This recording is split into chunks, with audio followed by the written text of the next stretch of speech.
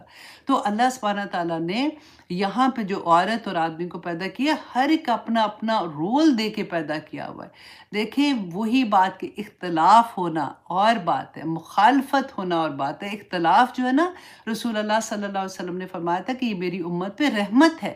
اختلاف ہونا تو صحابہ میں اختلاف تھا. اب دیکھیے امام، ہم جب پڑھتے ہیں جو کہتے ہیں کہ اچھا تم کون سے مسلک سے ہو، تو اختلاف ہو جاتا ہے ان میں، بہت سے ایسے مسائل ہیں، لیکن مخالفت نہیں ہونی چاہیے.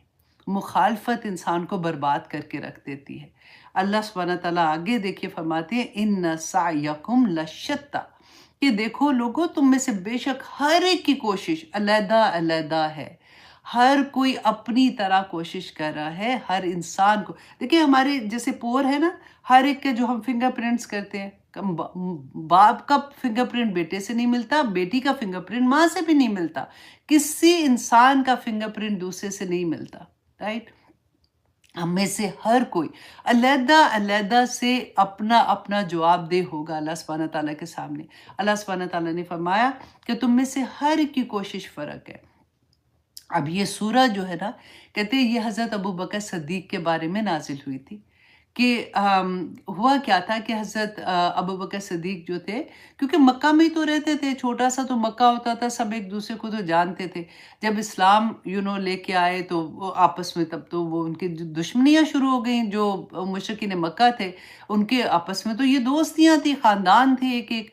تو ایک دن حضرت ابو بکر صدیق، کیونکہ یہ بہت امیر تھے، ان کا بزنس تھا، کپڑے کا بزنس کرتے تھے. تو کہتے ہیں کہ جب اسلام لے کے آئے تھے نا، 40,000 درہم تھے ان کے پاس اس وقت. لیکن جس وقت یہ رسول اللہ صلی اللہ علیہ وسلم کے ساتھ ہجرت کرنے کے لیے نکلے نا، تو کچھ ہی تھا ان کے پاس سامان. پورے کا پورا پیسہ انہوں نے اسلام کی جڑوں میں لگا دیا تھا. یہ وہ تھے کہ جن کو دیکھیں، حضرت سب سے پہلے اسلام لانے والی عورتوں میں سے حضرت خدیجہ رضی اللہ عنہ. بچوں میں کون تھا؟ حضرت علی کرم اللہ وجہ. اور جو غلام تھے رسول اللہ صلی اللہ علیہ وسلم، زید بن ثابت تھے، آئی تھنک ثابت، مجھے بھول گیا، زید ان کا نام تھا. وہ اسلام لے کے آئے تھے. اور آدمیوں میں جو سب سے پہلے جو باہر کی جو تھے نا ان کے جاننے والے میں سے سب، جو حضرت ابوبکر صدیق رسول اللہ کے بیسٹ فرینڈ بھی تھے، دوست تھے، سب سے پہلے ایمان جو تھے وہ حضرت ابوبکر صدیق لے کے آئے تھے. اور رسول اللہ صلی اللہ علیہ وسلم فرمایا کرتے تھے کہ جس کے پاس بھی میں نے ایمان کو، جس کے پاس میں نے دین کو پیش کیا تھا نا، ہر ایک نے اسلام کے بارے میں کوئی نہ کوئی تھوڑی بہت بات کی، سوچا تھوڑا سا. حضرت ابوبکر صدیق واحد انسان تھے جنہوں نے بغیر سوچے سمجھے سمے نوا عطا کیا تھا. اور یہی حضرت ابوبکر صدیق تھے. کہتے ایک دفعہ گزر رہے تھے، دیکھا کہ امیہ بن خلف جو تھے، ان کے غلام تھے بلال رضی اللہ عنہ. تو وہ ان پہ بڑا ظلم کرتے تھے. جیسے کیونکہ غلام خریدے جاتے تھے نا، جیسے میں نے آپ کو بتایا کہ انسان اس زمانے میں ایک مال کی طرح ہوتے تھے، جیسے گائے بکری بھینس خریدی جاتی ہے، اسی طرح سے جو غلام ہوتے تھے وہ خریدے جاتے تھے. تو حضرت بلال جو تھے وہ ان کے غلام تھے. اب جیسے ہی حضرت بلال نے اسلام قبول کیا تو ان کا جو مالک تھا، اس نے وہ، کیونکہ وہ تو مسلمان نہیں تھا، امیہ بن خلف جو تھا، اس نے ان پہ اتنا ظلم کرنا شروع کر دیا. تو حضرت ابوبکر صدیق گزرے، دیکھا کہ ان کو تپتی ریت پہ لٹایا ہوا ہے، اس کے اوپر بھاری پتھر رکھا ہوا ہے، اس پہ ظلم کیا جا رہا ہے. تو اس کو دیکھ کے امیہ کو کہتے ہیں، امیہ تیرا ستیہ ناس، تو کیوں ایسے کر رہا ہے؟ کیوں؟ صرف اس لیے کہ وہ ایک اللہ کو مانتا ہے. تو امیہ نے کہا کہ اچھا تمہیں اتنی جو محبت آ رہی ہے تو خرید لو تم اس کو. تو حضرت ابوبکر صدیق نے اسے پوچھا کہ اچھا تم کتنے میں اس کو بیچتے ہو؟ تو جو منہ مانگی قیمت تھی نا، حضرت ابوبکر صدیق نے ان کی ادا کی اور حضرت بلال کو آزاد کر کے ان کو آزاد کر دیا. مطلب اپنے پاس غلام نہیں رکھا، ان کو خریدا اور ان کو آزاد کر دیا. تو کہتے ہیں کہ آگے انشاءاللہ ان کے بارے میں آئے گا کہ یہ جو تھا نا، ان سعیکم لشتیٰ، کہ تمہاری سب کی کوششیں علیحدہ علیحدہ، فرق فرق ہے. تو اس میں یہی تھا کہ حضرت ابوبکر صدیق کی کوششیں دیکھیں، وہ تو اللہ سبحانہ تعالیٰ کو راضی کرنے والے کاموں کی طرف بھاگتے جا رہے ہیں، اور ادھر دوسری طرف امیہ دیکھو، ان کی کوششیں کیا تھی کہ وہ اللہ سبحانہ تعالیٰ کی توحید کی طرف جو لوگ آ رہے تھے ان پہ ظلم کر رہے تھے، اللہ سبحانہ تعالیٰ کی ناراضگی والے سارے کام کر رہے تھے۔ اب دیکھیے ہر انسان، آپ اپنی کلاس میں دیکھ لیجیے، ہر اسٹوڈنٹ کی کوشش فرق ہوتی ہے۔ بعض اسٹوڈنٹ ہوتے ہیں وہ اتنی جلدی ان کے دل پہ اثر ہوتا ہے کہ وہ ان کی زندگی میں عمل میں آنے شروع ہو جاتی ہیں آیات۔ کچھ اسٹوڈنٹ ایسے ہوتے ہیں کہ جو پیپر دینے میں بڑے اچھے ہوتے ہیں لیکن عمل میں بہت پیچھے رہ جاتے ہیں۔ کچھ ایسے ہوتے ہیں جن کو ٹیسٹ دینے ہی مشکل لگتے ہیں، وہ کہتے ہیں جی نہیں ٹیسٹ نہیں دیا جاتا، ہم تو نہیں لکھ سکتے۔ اللہ اکبر! اب ان کو یہ بھی نہیں پتا ہوتا کہ ایک لفظ لکھنے کا کتنا ثواب، یہ لفظ جو ہے نا، یہ سیاہی قیامت کے دن ہماری گواہی دینے والی بن جائے گی۔ ان کو کیونکہ پتہ نہیں ہوتا تو وہ کام چورا کہتے ہیں کہ اچھا جی گوگل ٹیسٹ دے دے، وہ لکھنے والا ٹیسٹ نہیں دے۔ لیکن اللہ سبحانہ تعالیٰ نے یہاں پہ اتنی بڑی بات کہہ دی کہ دیکھو ہر ایک کی کوشش فرق ہے، اس لیے اگر کوئی نیکی کی طرف بھی جا رہا ہے نا تو ہر ایک کا درجہ فرق ہے، ہر کوئی اپنے مطابق کام کر رہا ہے۔ کچھ سمے نہ واتانا فوراً سنتا کر لیتا ہے، کچھ بس منہ سے ہی بولتا رہے گا کہ اچھا دعا کرو میں بھی ایسے ہو جاؤں، اچھا دعا کرو میں بھی ایسے ہو جاؤں، کرنا کرانا کچھ ہوتا نہیں ہے۔ بعض لوگ ایسے ہوتے ہیں کہ بس خاموشی کے ساتھ اندر کی پوری دنیا ان کی ہل جاتی ہے اور پتہ بھی نہیں چلتا بعض لوگوں کو۔ ہاں، ایمان جب آتا ہے نا دل کے اندر تو پھر وہ ظاہر پہ آتا ہے، پھر وہ پتہ چلتا ہے انسان کا، پورے جوارے پہ آتا ہے۔ ایمان چھپتا نہیں ہے، دل کے اندر ہوتا ہے۔ دل کے اندر جب بیج ہوتا ہے نا، بیج اگر دل کے اندر ہی رہ جائے گا تو وہ تو پھر کیڑے کھا جائیں گے اس کو، رائٹ؟ بیج جب بویا جاتا ہے نا وہ دل کے اندر، کیونکہ دل کے اندر آتا ہے نا تو پھر ایمان بندہ اس وقت وہ کہتے ہیں کہ میں بچھ جاؤں کسی طرح سے، کہ میں کوئی ایسا کام کر دوں کہ اللہ راضی ہو جائے۔ وہ بیج جب پھوٹتا ہے نا، پہلی کومپل کبھی آپ نے دیکھی ہوگی تو آپ کو پتہ چلے گا، جو خوشی کی انتہا ہوتی ہے نا، کہ وہ ایکچولی وہ جو ایمان ہے نا وہ اب عمل میں آنا شروع ہوتا ہے، وہ پھر چھوٹا چھوٹا پودا بنتا بنتا درخت، اور پھر تناور درخت بنتا ہے۔ یہی ایمان ہے۔ تو وہ بھی سب کا ڈیفرنٹ لیول کا ہوتا ہے۔ اللہ سبحانہ تعالیٰ سے دعا کریں کہ یا پاک پروردگار ہمارے لیے آسانیاں فرمانا، کیونکہ اللہ سبحانہ تعالیٰ نے آگے بیان بھی کر دیا کہ کوششیں بھی کیسی ہیں، کیا کیا کرنے سے انسان کا ایمان جو ہوتا ہے وہ اس لیول پہ آ جاتا ہے کہ اللہ سبحانہ تعالیٰ اس سے راضی ہو جاتے ہیں، وہ جنت کا حقدار بن جاتا ہے۔ آگے دیکھیے آپ آیہ نمبر 5 میں اللہ سبحانہ تعالیٰ فرماتے ہیں فَأَمَّا مَنْ آطَا، کہ رہا وہ جس نے دیا، جس نے کیا دیا؟ بغیر لالچ کے اپنی، جو اللہ سبحانہ تعالیٰ نے اس کو نعمتیں عطا کی تھی نا، اس کو اللہ سبحانہ تعالیٰ کی راہ میں خرچ کرنے والا، اپنی طاقت، اپنی دولت، اپنی صلاحیت، اپنی ہر وہ چیز جو اللہ سبحانہ تعالیٰ نے اس کو نعمت دی ہے، وہ انسانوں کی بہتری کے لیے، ان کی بھلائی کے لیے اس کو استعمال کرنے والا اللہ سبحانہ تعالیٰ فرماتے ہیں کہ وہ جو اللہ کی راہ میں دیتا ہے۔ اب دیکھیے جس وقت یہ آیہ نازل ہوئی تھی نا، سورۃ البقرہ کی آیہ نمبر 245، بہت پیاری آیت تھی کہ اللہ سبحانہ تعالیٰ نے فرمایا کہ من ذا الذی یقرض اللہ قرضا حسنا فیضاعفہ لہ اضعافا کثیرا، کہ کوئی ایسا ہے جو اللہ کی راہ میں اللہ کو قرض حسنا دے۔ اچھا، جب یہ آیہ نازل ہوئی نا تو صحابہ بیٹھے ہوئے تھے، رسول اللہ صلی اللہ علیہ وسلم نے بتایا کہ اللہ سبحانہ تعالیٰ فرماتے ہیں کہ کوئی ہے جو مجھے قرض حسنا دے۔ تو ان میں سے ایک صحابی اٹھے، وہ حضرت ابو دحدہ، ان کے پاس کے ان کا باغ ہوتا تھا وہاں پہ، تو کہتے ہیں کتنی خوبصورت بات ہے نا، تو ان کے بہت خوبصورت ان کا باغ تھا، بڑا مہنگا، جیسے ہوتا ہے نا اس ایریا میں کوئی امیر بندہ ہوتا ہے جیسے، اس طرح سے ان کے باغ تھے۔ تو انہوں نے وہ جو صحابی تھے نا، انہوں نے ابو دحدہ کو جا کے یہ آیت سنائی کہ رسول اللہ صلی اللہ علیہ وسلم پہ آج یہ وحی نازل ہوئی ہے۔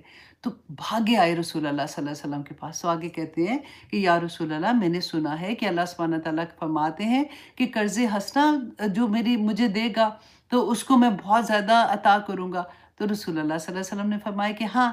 تو کہتے ہیں کہ اچھا، اگر میں اللہ کی راہ میں قرض حسنہ دوں گا تو کیا مجھے جنت ملے گی؟ تو رسول اللہ صلی اللہ علیہ وسلم نے کہا کہ ہاں بالکل ملے گی۔ تو پھر فوراً ہی کہتے ہیں اچھا مجھے کیا میری بیوی کو بھی ملے گی؟ کتنے اچھے تھے نا، بیوی کو بھی ساتھ ہی رکھا، ہمارے جیسے ہوتے ہاں مجھے مل گئی ہے چلو ٹھیک ہے بھاگو میرا تو کام ہو گیا۔ تو انہوں نے رسول اللہ صلی اللہ علیہ وسلم نے فرمایا کہ ہاں تمہاری بیوی کو بھی ملے گی۔ اچھا پھر کہتے ہیں اچھا میرے بیٹے کو بھی ملے گی؟ تو رسول اللہ مسکرانے لگے، تو کہتے ہیں ہاں ابو دہدا آپ کے بیٹے کو بھی ملے گی۔ تو کہتے ہیں اچھا ٹھیک ہے رسول اللہ صلی اللہ علیہ وسلم، میرے جو دونوں باغ ہیں نا میں اللہ کو قرض حسنہ کے طور پہ میں اللہ کی راہ میں دیتا ہوں۔ رسول اللہ صلی اللہ علیہ وسلم نے فرمایا کہ نہیں ایسا نہیں کرو، ایک باغ تم اپنے لیے رکھو، تم نے آخر گزر بسر کرنا ہے تو تمہیں ضرورت ہے۔ آپ دیکھیں لیول آف ایمان دیکھیں کہ کیا ہے۔ اچھا اب وہ پتہ ہے جیسے رسول اللہ نے کہا کہ ایک باغ رکھو تو پھر کیا انہوں نے کہا اچھا ٹھیک ہے جو میرا یہ باغ ہے نا جو پھلوں سے بھرا ہوا ہے، جس میں کھجوروں کے بھرے ہوئے درخت ہیں، اور وہ ایسا باغ ہے جس کے اندر چشمہ بھی بہتا ہے، وہ سب سے جو مہنگا ترین باغ ہوتا تھا نا جس میں چشمہ بہتا تھا، اور اس کے اندر ان کا گھر بھی تھا۔ تو انہوں نے کہا کہ اچھا یہ سب سے اچھا یہ والا ہے، میں یہ اللہ کی راہ میں دیتا ہوں۔ رسول اللہ صلی اللہ علیہ وسلم اتنے خوش ہوئے جس کی کوئی حد نہیں۔ انہوں نے کہا کہ ابو دہدا تم نے بڑا زبردست سودا کیا ہے۔ اچھا اب وہ فوراً بھاگے واپس اپنے گھر کی طرف، وہ باہر سے چیخ رہے ہیں کہ ابو دہدا اپنی اس کے ام دہدا باہر آ جو میں نے باغ کا سودا کر دیا۔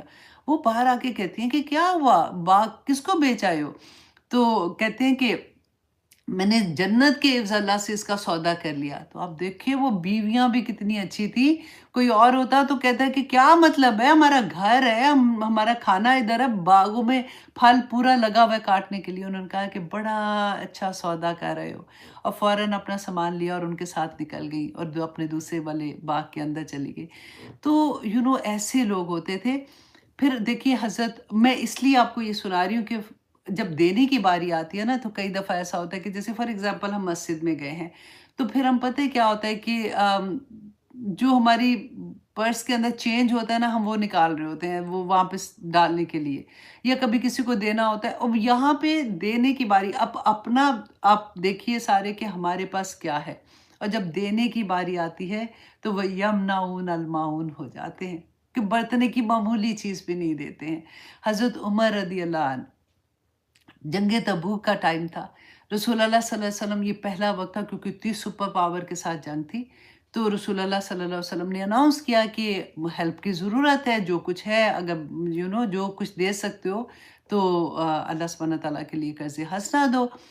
اب دیکھیں حضرت عمر تو اتنے خوش ہوئے، انہوں نے کہا کہ آج میں نے پتہ ہے آج میں حضرت ابوبکر صدیق سے ضرور سبقت لے جاؤں گا۔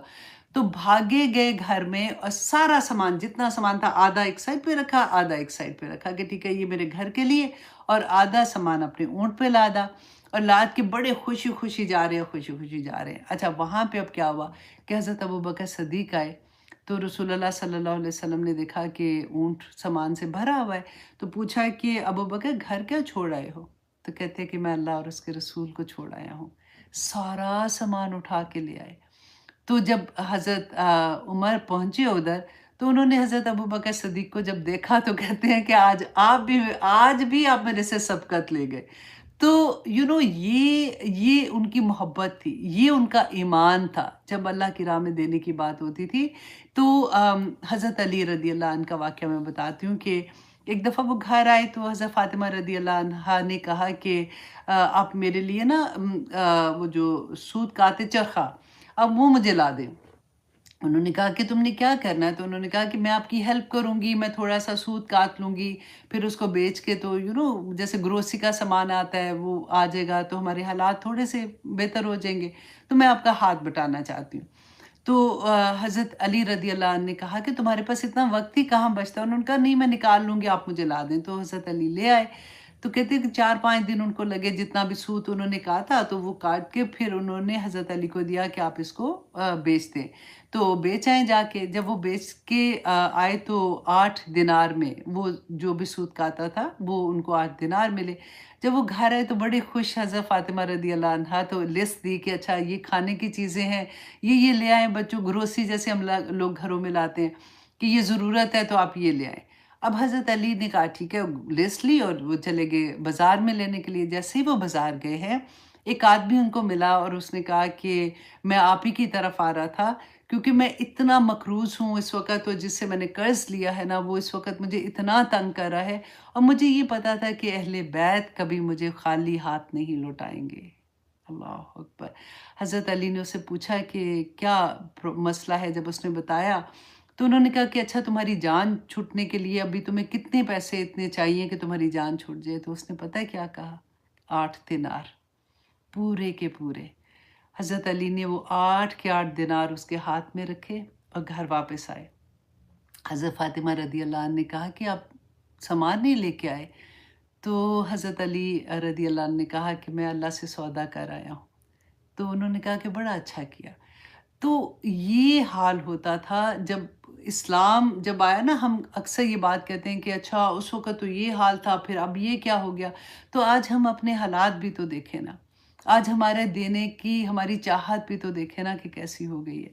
تو اب اللہ سبحانہ تعالیٰ نے یہاں پہ جو یہ فرمایا کہ فَأَمَّا مَنْ أَعْطَىٰ، وہ جو دیتا ہے، اللہ کی راہ میں خرچ کرتا ہے۔ اب دیکھیے صحابہ اکرام، ان کی چاہت کا کیا لیول تھا کہ جو غریب تھے نا، تھوڑے سے نہیں کر سکتے تھے، تو رسول اللہ صلی اللہ علیہ وسلم کے پاس آئے تو انہوں نے کہا کہ اب اللہ سبحانہ تعالیٰ تو اتنا اجر دے گا، یہ جو امیر لوگ ہیں یہ لوگ تو نیکیوں میں ہم سے زیادہ بڑھ جائیں گے، کیونکہ جہاد میں بھی یہ اتنا اتنا پیسہ دیتے ہیں، یہ لوگ اللہ کی راہ میں بھی اتنا اتنا خرچ کرتے ہیں، تو ان کے تو لیولز اتنے بڑھ جائیں گے، پر ہمارے پاس تو ہے کوئی نہیں ہے، تو اب ہم کیا کریں؟ رسول اللہ صلی اللہ علیہ وسلم نے فرمایا کہ تم فکر نہیں کرو، اچھا میں تمہیں ایک تسبیح بتاتا ہوں، تم جب یہ کرو گے نا تو تمہارا اجر ان سے بھی اوپر چلا جائے گا۔ انہوں نے کہا اچھا وہ کیا؟ تو رسول اللہ نے فرمایا کہ ہر نماز کے بعد 33 ٹائمز سبحان اللہ، 33 ٹائمز الحمدللہ، اور 33 ٹائمز اللہ اکبر، یہ تم نے پڑھتے رہنا اور تمہارے درجے بلند ہو جائیں گے۔ بڑے خوش ہوئے، واپس چلے گئے اور پڑھنا شروع کر دیا۔ تھوڑی دیر کے بعد پھر واپس آئے، کچھ دنوں کے بعد آ کے کہا یا رسول اللہ، وہ جو امیر لوگ ہیں نا ان کو بھی پتہ چل گیا، وہ بھی پڑھنا شروع ہو گیا، اب ہمارا کیا بنے گا؟ تو رسول اللہ صلی اللہ علیہ وسلم نے کہا کہ جو زیادہ پڑھے گا اللہ سبحانہ تعالیٰ اپنی شان کے مطابق اس کو عطا کریں گے۔ تو یہ بہت پیاری حدیث ہوتی ہیں، جب ہم پڑھتے ہیں تو ہماری موٹیویشن بھی اتنی بڑھ جاتی ہے کہ آگے دیکھیے اللہ سبحانہ تعالیٰ نے فرمایا فَأَمَّا مَنْ أَعْطَىٰ، تو وہ رہا وہ جو جس نے اللہ کی راہ میں دیا، وَاتَّقَىٰ، اور اس نے تقوی اختیار کیا، اس نے پرہیزگاری اختیار کی، وہ بچ بچ کے اس دنیا میں چلا۔ آپ کو یاد ہے نا، حضرت عمر نے رضی اللہ عنہ نے پوچھا تھا ایک صحابی سے کہ تقوی کے بارے میں، تو کہ کیا تمہارے خیال میں تقوی کیا ہے؟ تو انہوں نے کہا تھا کہ تم ایسے جیسے دونوں طرف کانٹے دار جھاڑی ہیں اور ایک جگہ سے تم نے گزرنا ہے، اور تم دیکھو تم کیسے گزرو گے؟ تو حضرت عمر نے کہا کہ بچ بچ کے گزروں گا۔ تو انہوں نے کہا بس یہی تقوی ہے، اس دنیا کی زندگی میں جو بچ بچ کے گزرتا ہے، جس کو پتہ ہوتا ہے کہ میں کیا عمل کروں، کیا اس کے ہر عمل پہ اس کی نظر ہوتی ہے، تو وہ انسان کبھی خوار نہیں ہوگا، وہ انسان اللہ سبحانہ تعالیٰ اس سے راضی ہوں گے۔ اب یہ اپنی یاد رکھنا ہے، نمبر 1 کیا تھا؟ عطا جو اللہ کی راہ میں دیتا ہے، نمبر 2 جو اللہ سبحانہ تعالیٰ سے ڈرتا ہے، جو ڈر ڈر کے اس لیے زندگی گزارتا ہے کہ مجھ سے کوئی گناہ نہ ہو جائے۔ یہ وہ ڈرنا نہیں ہے ہائے ہائے، وہ کہتے ہیں کہ ڈرنے کی کیا بات ہے، سارا وہ ڈرتے رہتے، وہ نہیں ہے کہ کہیں میرے کسی عمل سے میرا اللہ، میرا رب جو ہے مجھ سے ناراض نہ ہو جائے۔ یہ وہ شخص ہے جو آدھی آدھی رات کو اٹھ کے بھی روتا ہے کہ یا پاک پروردگار مجھ سے راضی ہو جانا۔ تو وہ اللہ سبحانہ تعالیٰ فرماتے ہیں وَصَدَّقَ بِالْحُسْنَى، اور جس نے تصدیق کی بھلائی کی۔